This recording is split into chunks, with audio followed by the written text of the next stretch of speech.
kú dédé àsìkò yìí o. Ìròyìn yàjóyàjó ni mo mú wá sí etígbọ̀ọ́ láti iléeṣẹ́ jígí alára ìkànnì 24 tó kalẹ̀ sí ìlú Ìbàdàn ní ìpínlẹ̀ Ọ̀yọ́.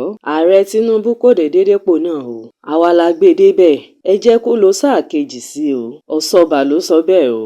Ọ̀kan pàtàkì lára àwọn olóṣèlú ilẹ̀ wa tó tún ti fìgbà kan jẹ́ gómìnà ìpínlẹ̀ Ògùn tẹ́lẹ̀, Àrẹ̀mọ Olúṣẹ́gun Osoba, ti sọ pé kì í ṣe agbára tàbí ọgbọ́n Ààrẹ Bọ́lá Ahmed Tinubu ló fi dépò pàtàkì tó wà yìí.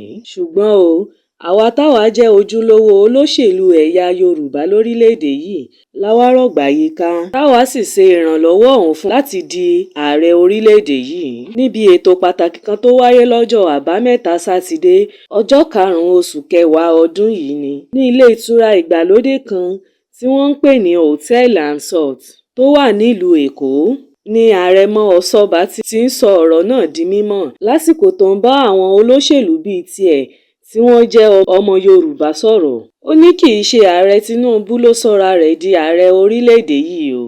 Àwa tá a jẹ́ ọmọ Yorùbá tá a jẹ́ ojúlówó olóṣèlú ilẹ̀ yìí la ṣèpàdé láàrin ara wa tá a sì finúkonú pé ká ṣe àtìlẹ́yìn fún Tinubu kó lè dépò pàtàkì ọ̀hún.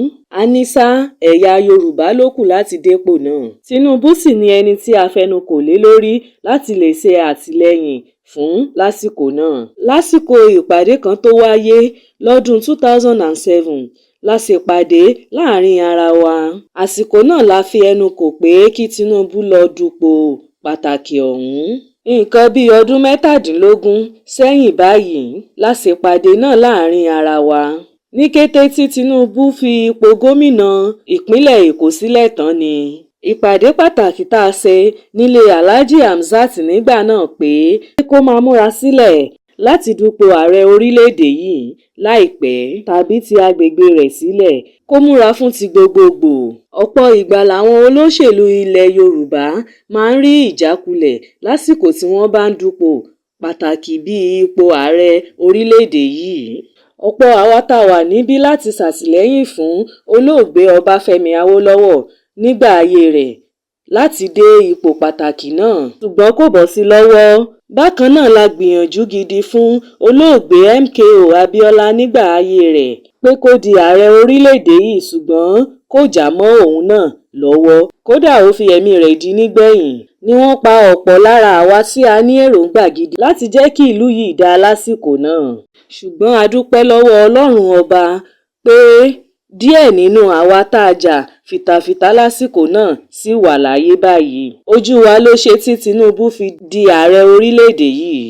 Fún ìdí èyí, Osoba wá rọ àwọn ọmọ ẹgbẹ́ òṣèlú APC àtàwọn ẹ̀yà Yorùbá gbogbo pé kí wọ́n gbárùkù ti ìṣàkóso ìjọba Tinubu lásìkò yìí kó lè rí sáà kejì ṣe pẹ̀lú ìrọ̀rùn. Ó ní bí wọ́n bá fàyè gbà lẹ́ẹ̀kan sí i, á sọ ìlú dìrọ̀rùn fún kálukú wa nítorí pé òun nìkan ló ń ṣojú ẹ̀yà Yorùbá nílé lóko báyìí.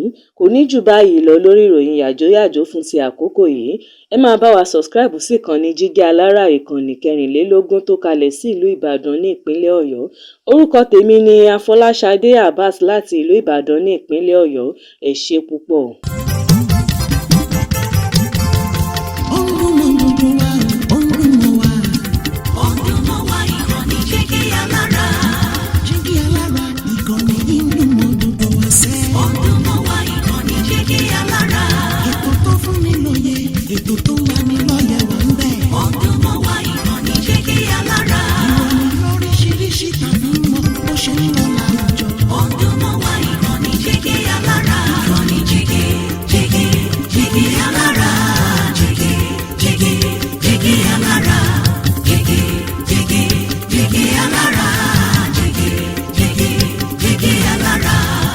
Ìkànnì jígí alára 24 bàbá gbogbo.